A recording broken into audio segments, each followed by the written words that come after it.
మాజీ డీఎస్పీ నళిని సచివాలయంలో ముఖ్యమంత్రి రేవంత్ రెడ్డిని మర్యాదపూర్వకంగా కలిశారు. తెలంగాణ సాధన కోసం తన ఉద్యోగాన్ని సైతం త్యాగం చేసిన ఆమెకు తిరిగి ఉద్యోగం ఇవ్వడంలో ఉన్న అడ్డంకులేంటని గతంలో పోలీసు అధికారులతో జరిగిన సమీక్ష సమావేశంలో సీఎం ప్రశ్నించిన సంగతి తెలిసిందే. తిరిగి డీఎస్పీగా ఉద్యోగం ఇవ్వలేకపోతే అదే స్థాయిలో మరేదైనా ఉద్యోగం ఉంచే అంశంపైన కూడా ఆలోచించాలని సూచించారు. అవసరమైతే తనకు కలిసేందుకు కూడా నళిని అవకాశం కల్పించాలంటూ కూడా సీఎం అధికారులకు తెలిపారు. ఈ నేపథ్యంలోనే నళిని ఇవాళ సచివాలయంలో ముఖ్యమంత్రి రేవంత్ రెడ్డిని కలిసి ధన్యవాదాలు తెలిపారు. మీరందరూ నా మనోవ్యధని ప్రజలందరి ముందుకు ఉంచారు.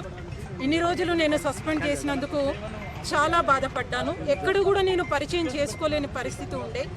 ఇప్పుడు మొట్టమొదటిసారి సీఎం గారి వారి యొక్క ఈ గుర్తింపు వల్ల నేను అందరికీ ఇప్పుడు మరొకసారి తెలియడం జరిగింది. కాబట్టి సీఎం గారికి మరియు మీడియా మిత్రులందరికీ కూడా పేరు పేరున ధన్యవాదాలు.